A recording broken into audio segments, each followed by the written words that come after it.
दोस्तों, मेरे नए वीडियो में आप लोग का स्वागत है। हम लोग आए हैं बनारस की रामेश्वरम वाटिका में, जो कि संकट मोचन के बगल में है। और यहीं पर आए हुए हैं श्री पूजनीय इंद्रेश जी महाराज, जो कि वृंदावन के रहने वाले हैं। और श्रीमद् भागवत कथा हो रहा है। कथा का आज 2 जनवरी से 8 जनवरी तक चलेगा। आज पहला दिन था, तो आप लोग वीडियो में बने रहिएगा, तभी आप लोग कथा सुन पाएंगे और आनंद ले पाएंगे।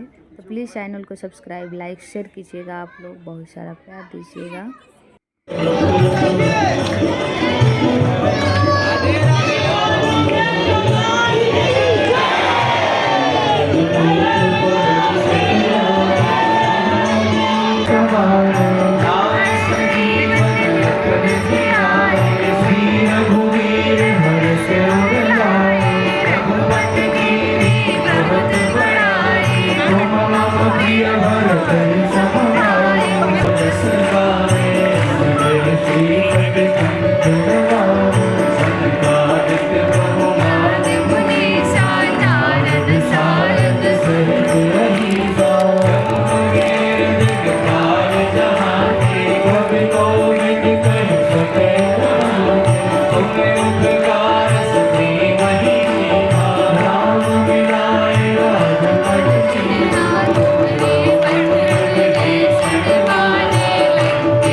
एकदन्ताय विद्महे वक्रतुण्डाय धीमहि तन्नो दन्तिः प्रचोदयात्।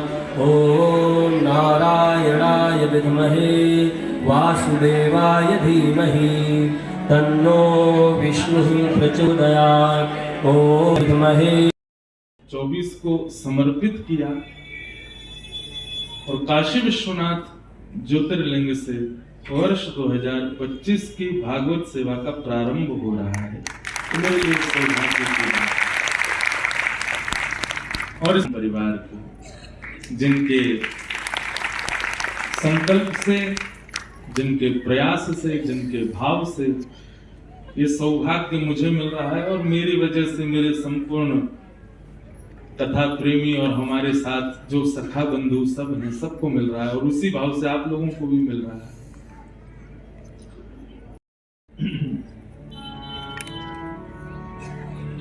और हमारी देखो सौभाग्य की सराहना, हम रामेश्वरम से उड़ करके आए और सीधे रामेश्वरम ही आए। काशी में भी इस स्थान का नाम रामेश्वरम वाटिका, रामेश्वर वाटिका। तो लग रहा है इस वर्ष ठाकुर जी प्रिय हैं, इसीलिए महादेव मिल रहे हैं हमको। आपको तो मिले हुए हैं, हमको मिल रहे हैं, तो निश्चित ही ठाकुर जी बहुत प्रसन्न हैं। और देखो एक बात, विश्वास अपने अंदर होना चाहिए कि नहीं, राम जी मुझसे प्रसन्न है। ये चिंता क्यों करनी है, ये संकोच क्यों करना, इस दुविधा में, असमंजस में मत रहना कभी। ठाकुर जी मुझसे बहुत प्रसन्न है। ये विश्वास आपके भीतर प्रकट करके उस स्थिति तक ले जाएगा कि प्रसन्न मुद्रा में ठाकुर जी दिख जाएं। तो सबसे पहले विश्वास ही प्रकट करो, नहीं मेरे नाथ मुझसे बहुत प्रसन्न है। तो हमारे ठाकुर जी खूब प्रसन्न है, इसीलिए हम महादेव के पास जी हूं मैं नाच प्राण नेत्र नच व्योम भूमे तेजो नवायो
विश्व के किसी भी शमशान में केवल देह का दहन होता है।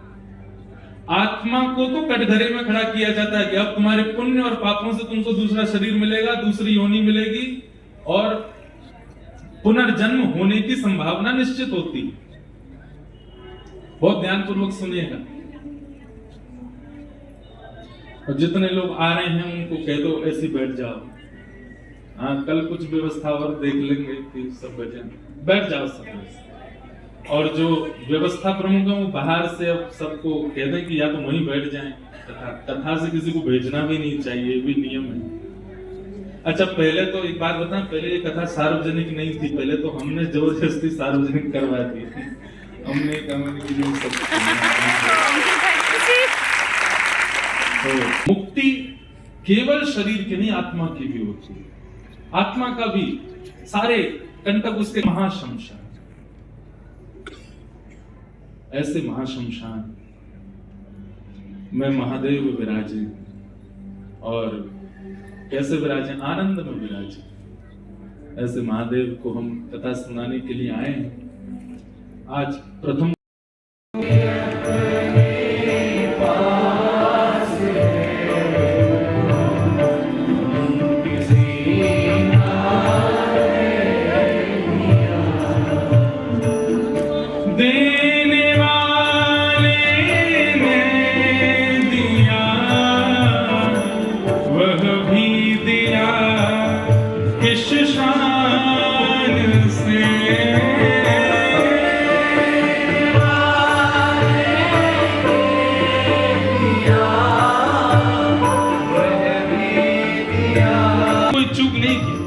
देखने के लिए संसार को नेत्र दिए, सुनने के लिए कान दिए, नाक दी, जीव देता है तो ब्याज तय करके देता है। ठाकुर जी ने कोई ब्याज तय नहीं किया हमसे। कितने शान से दिया, जैसे मानो ये हमारा ही है। अरे मैंने आपको गाड़ी दी थी 1 महीना के लिए, लेकिन आप तो उसको 120 पे ही दौड़ा रहे हो जैसे तुम्हारी हो। ये काम हम लोग कर रहे हैं इस तन के साथ। इससे कुछ भी खाते हैं, कुछ भी पीते हैं, कुछ भी पहनते हैं। लोग कहते हैं, आजकल के मॉडर्न लोग कहते हैं, हर कुछ, चाहे वो कोई संबंध हो, चाहे आपकी कोई प्रिय वस्तु हो, चाहे धन हो, चाहे बहुत नाम हो, यश, कीर्ति, वैभव हो, एक बात याद रखिएगा, कुछ भी पास आया है तो संसार का नियम है बिछड़ने के लिए ही आया है। आपको अति सुख मिल रहा है किसी वस्तु से तो वह अति दुख देने के लिए ही आया है। ये संसार का नियम है। ये अगली पंक्ति में कहते हैं, तब बिछुड़ जाए ये कोई राज कह सकता नहीं। तब बिछुड़ जाए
आप क्यों आए हो इस संसार में?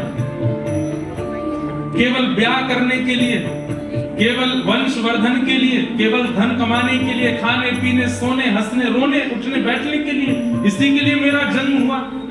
क्या ठाकुर जी ने मेरी मातृ को प्रसव पीड़ा मेरे जन्म के समय केवल इसलिए दी कि मैं भी वही करूं जो सामान्य व्यक्ति करके जा रहा है?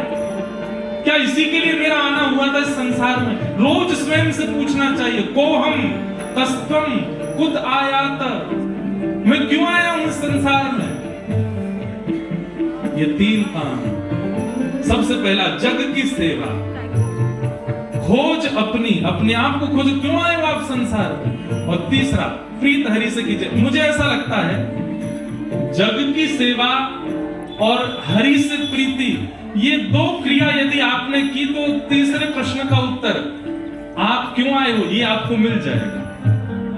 जग की सेवा करो, हरि से प्रीत करो, तो आपके आने का उद्देश्य आपको पता चलेगा, क्यों आए हो आप पृथ्वी पर। एक बात लिख ली, इतना रोया, इतना रोया, इतना रोया, उठ करके कथा से ही चला गया।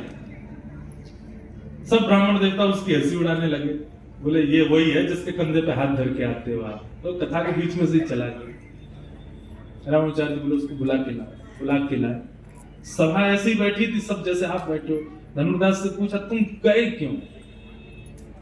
बोले भगवान, मैंने आपसे कथा में सुना कि राम जी भक्त वत्सल हैं, वो सारे दोषों को नजरअंदाज करके सबको अपनी शरण प्रदान करते हैं। विभीषण जब उनकी शरण में आया तो उनको शरण देने की वजह वो सबसे पूछ रहे हैं कि इसको शरण में लूं कि नहीं। जब विभीषण जैसे भक्त के लिए ठाकुर जी को पूछना पड़ रहा है तो मेरे को तो कभी भगवत प्राप्ति होगी? समझ में आई बात? उसके दुख का कारण क्या था, उसके शोक का कारण क्या था कि विभीषण जैसे को शरण लेने के लिए ठाकुर जी इतनी बड़ी मीटिंग कर रहे हैं, तो मैं तो फिर किसी लायक नहीं, मुझे तो ठाकुर जी कभी शरण में नहीं लेंगे। इस बात से मेरे को रोना आ गया, मैं विरह व्याकुल हो गया, मैं उठ के चला गया। तब रामानुजाचार्य जी ने बताया, है किसी की ऐसी विरह की स्थिति कि वो विभीषण की स्थिति और अपनी स्थिति को कंपेयर करके कह रहा है कि ठाकुर जी से उसको लेने में इतनी मीटिंग कर रहे हैं तो मुझे कैसे लेंगे? तब रामानुजाचार्य जी ने कहा कथा पूरी सुनो। बैठा, तब बताया कि सुग्रीव ने मना, ठाकुर जी उठ करके बाहर गए। सबको लगा कि इसको ठाकुर जी मना कर देंगे, लेकिन बाहर जाती ठाकुर जी ने क्या किया, सबके मना करने के बावजूद भी विभीषण को उठा करके हृदय से लगा, और हृदय से लगा करके उसको शरण प्रदान किया। तब रामानुजाचार्य जी बोले, भगवान ने सभा इसलिए नहीं बुलाई कि सबकी बात मान करके भगवान उसको शरण में लेंगे। ठाकुर जी तो उसको शरण लेने का मन पहले ही बना चुके थे। ठाकुर जी तो केवल आस-पास वालों की स्थिति परख रहे थे, इन लोगों की स्थिति कैसी हुई है, ये अभी भी अवगुण देख रहे हैं कि नहीं। और ठाकुर जी ने देख लिया कि इनकी दृष्टि अभी भी अवगुण देखने वाली है। ठाकुर जी ने किया वही जो ठाकुर जी का स्वभाव है, शरण गए। जगत है एक सपना, ये जगत है एक सपना, यहाँ कोई नहीं अपना, यहाँ कोई नहीं अपना। गर्जना करके बोलना अगली पंक्ति, मेरी अपनी वृषभानु दुलारी, मेरी अपनी वृषभानु दुलारी, मेरी अपनी वृषभानु दुलारी, मेरी अपनी वृषभानु दुलारी, जहाँ मेरा जय राधा जहाँ मेरा जय राधा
अपनी वृषभानु दुलारी, मेरी अपनी वृषभानु दुलारी, मेरी अपनी बरसाने वाली, मेरी अपनी बरसाने वाली।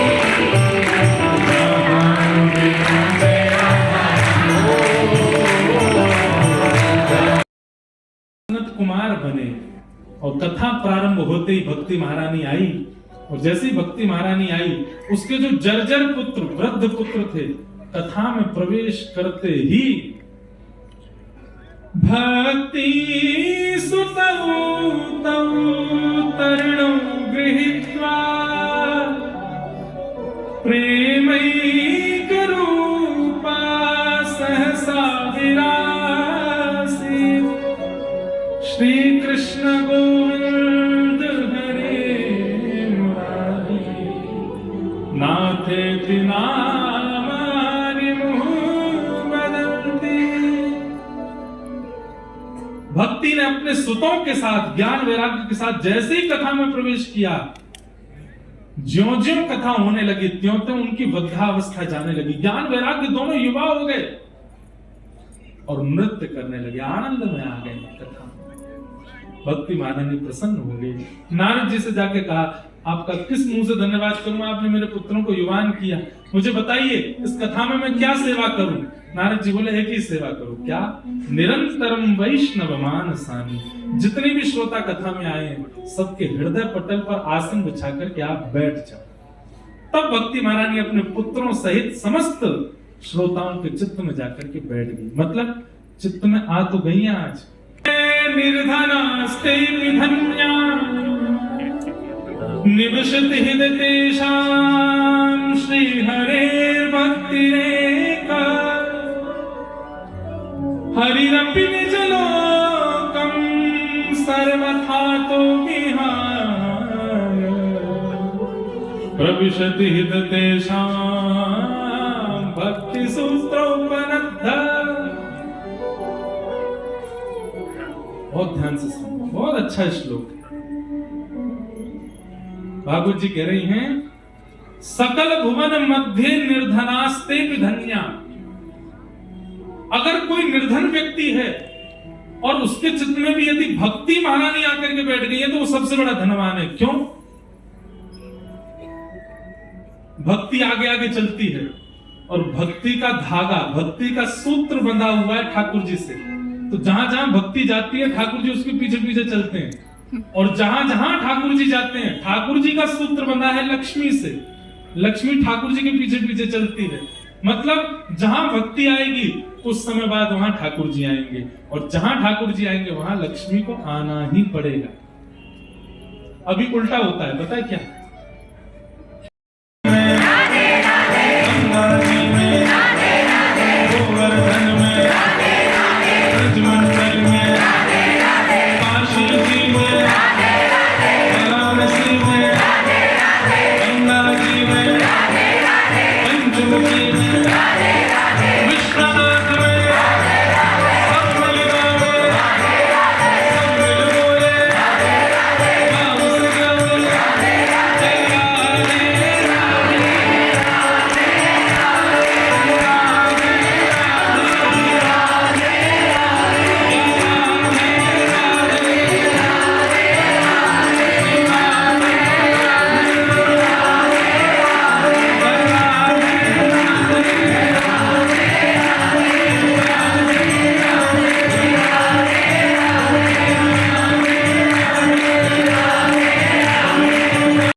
उसकी सहेली गर्भवती थी, उसको कहा मैं तुझे बहुत धन दूंगी, तू मुझे अपनी संतान दे देना। सहेली मान गई और धन लेकर के जब संतान हुई तो दे दिया। कुछ महीनों बाद जब वो थोड़ा बालक बड़ा हुआ तब लौट करके आई और आत्मदेव जी को कहा आपका पुत्र। आत्मदेव जी तो आनंदित हो गए। आनंदित हो ही रहे थे तभी एक दासी आई और कहा महाराज बधाई हो, आपकी गौशाला में गैया ने भी एक बालक को जन्म दिया जो कि मानवों जैसा ही है। दोनों बालकों को लेकर के आत्मदेव जी बड़े प्रसन्न हुए। बड़े बालक जो पत्नी के थे उसका नाम नारायण रखने का विचार किया, परंतु धुंधुली बोली नहीं, मेरा पुत्र मैं धुंधुली, मेरा बेटा धुंधुकारी, और दूसरे वाले का नाम तुम रखो जो तुमको रखना। तो उसके कान गैया के जैसे हैं, तन मानव जैसा है, इसलिए उसका नाम गोकर्ण रखा। और या फिर गोकर्ण का दूसरा अर्थ होता है, गो माने होता है इंद्रियां, आंख, नाक, जीव, कान, त्वचा, हाथ, पैर, गुप्त इंद्रिया, ये सारी इंद्रियां हैं। इन सबके समूह को गो कहा जाता है।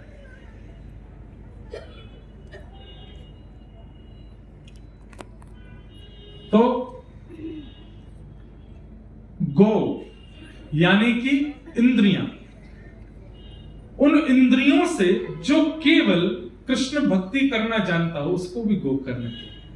और गो मतलब ज्ञान भी होता है, वो कर्ण मतलब कान, जो कानों से केवल ज्ञान की चर्चा सुने वो गो कर। यथा नाम तथा गुण, जैसा नाम रखते हैं हम बालकों का वैसा उनमें गुण आता है। गोकर्ण जी में वह सारे गुण आने लगे। धीरे धीरे दोनों बालक बड़े हुए, धुंधुकारी दुष्ट हो गया, माता पिता पर ही हाथ उठाने लगा।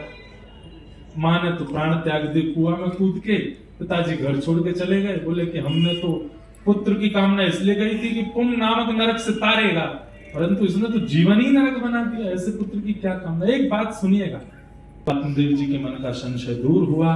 वो ज्ञान उपदेश भी बहुत सुंदर है, हम उपदेश तो नहीं देंगे पर श्लोक सुना देते हैं। देह स्थिमां सरुधिभिमतिं त्यजत्वं जाया सुता दिशु सदा ममतां विमुञ्च पश्यानिशं जगदिदं क्षणभङ्गुनिष्ठं वैराग्य राग रसिको भवभक्तिनिष्ठः। बहुत सुंदर है, इसको गोकर्ण गीता कहते हैं। 2 श्लोकों में पिताजी के सारे संशय दूर कर दिए गोकर्ण जी ने। अद्भुत। गोकर्ण जी महाराज की बात सुनकर के पिताजी शोक मुक्त हो गए। और वहां धुंधुकारी ने अपने पाप और बढ़ा लिए, माता पिता भी चले गए तो कोई रोकने वाला नहीं। और धुंधुकारी वैश्यागमन करने लगा। अंगार उसके मुख में डाल करके धन लेकर के वैश्या चली गई। और गोकर्ण की मृत्यु हुई। और मृत्यु के बाद प्रेत बना। कौन बना? प्रेत। एक बात तो निश्चित है कि भूत प्रेत होते हैं। जो लोग कहते हैं भूत नहीं होते, प्रेत नहीं होते, होते हैं। भागवत जी में वर्णन है, भूत भी होते हैं, प्रेत भी होते हैं। लेकिन आजकल दिखते नहीं, क्योंकि हम मानव ही बहुत भयंकर हो। इसको मुक्ति कैसे मिलेगी? भयंकर प्रेत योनि में है। तब सूर्य नारायण भगवान ने आज्ञा करते हुए कहा, बोले एक ही उपाय है। बोले क्या? कि श्रीमद् भागवतान् मुक्ति सप्ताहं वाचनं कुरु इति सूर्यवचः सर्वैः धर्मरूपं तु विश्वतम्। भागवत की कथा कराओ, कितने भी भयावह प्रेत योनि में क्यों ना हो, मुक्त हो जाएगा। भागवत की कथा हुई और धुंधुकारी, क्योंकि आत्मा वो टिक नहीं पाती। अगर प्रेत आत्मा हो और कहीं राम नाम चल रहा हो तो जिस प्रकार आंधी में पत्ते उड़ते हैं ना, ऐसे राम नाम की गूंज जहां होती है प्रेत आत्मा ऐसे उड़ती है, वहां पर रुक नहीं पाती। कथा में कैसे रुके? तब एक स्थान देख करके वहां आकर के धुंधुकारी प्रेत आत्मा के रूप में बैठ गया। और 7 दिन कथा श्रवण करने के बाद दिव्य रूप हरि जैसा धारण कर लिया। व्यास रूप में गोकर्ण जी को दिखने लगे। बोले भैया आप ही हैं? बोले हाँ, आपकी कथा सुनकर के अब मैं अपने समस्त पापों से मुक्त होकर के भगवत धाम जा रहा हूं। और धुंधुकारी भगवत धाम गमन हुआ। सब श्रोताओं को फिर से कथा सुनाई गई, सब श्रोताओं का भगवत धाम गमन हुआ। इस प्रकार से भागवत जी का द्वितीय महात्म्य सुनाया गया। हम प्रणाम करते हैं। बोलो भागवत महात्म्य को असारे संसार। कृष्ण प्रियायै च धीमहि तन्नो राधा प्रचोदयात्। सेवन्ति कावकुल चंपक पाटलाभ्यै पुन्नाग जात कर वीर रसाल पुष्प बेला प्रवाल तुलसी दल मंजरी त्वां पूजयामि।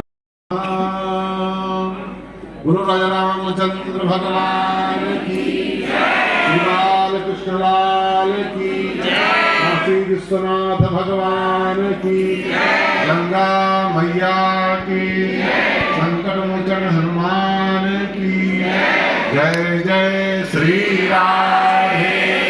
नमः पार्वती पतये।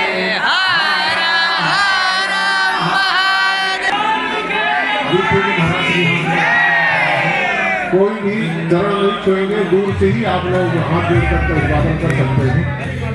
जय श्री कृष्ण, जय श्री राम।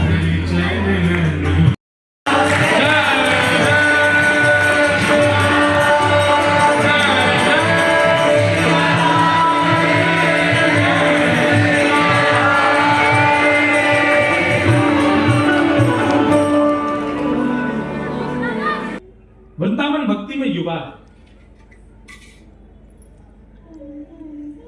वृंदावन में भक्ति युवा है, पर ज्ञान वैराग्य पूरे विश्व में वृद्ध हो चुका है। किसी में ज्ञान नहीं है, वैराग्य है नहीं। अब ज्ञान और वैराग्य की विशिष्ट परिभाषा वो मैं कल दूंगा कथा में, क्योंकि उसमें समय बहुत लगेगा। पर ज्ञान और वैराग्य जब तक वृद्ध रहेंगे, एक बात लिख लीजिएगा, तब तक आप भक्ति युक्त होकर के भी प्रसन्न नहीं रह पाओगे। ये तो वही बात हो गई कि आपके घर में एक माता जी आई, अपने 2 बच्चों के साथ आई। आपने माता जी को तो बढ़िया व्यवस्था कर दी, बच्चों को कुछ पूछ भी नहीं रहे। तो माँ की भले कितनी भी व्यवस्था की हो, माँ के लिए सबसे अच्छी व्यवस्था उसके पुत्रों की प्रसन्नता। हम लोग तिलक लगाते हैं, कंठी पहनते हैं, नाम जप करते हैं, गुरु आश्रित हो गए, कथा सुनते हैं, मतलब भक्ति को प्रसन्न करने वाली सारी क्रियाएं कर रहे हैं। पर भक्ति के 2 पुत्र ज्ञान और वैराग्य, उनको चित्त में स्थान नहीं देते, भक्ति कैसे प्रसन्न रह सकती है? इसलिए ज्ञान और वैराग्य आवश्यक हैं चित्त में। थोड़ा सा बता दूं, ज्ञान और वैराग्य क्या है। अपने जीवन की स्थिति में सही और गलत की पहचान को ज्ञान कहते हैं। बहुत पोथी पढ़ने वाले को ज्ञान नहीं कहते। कृपा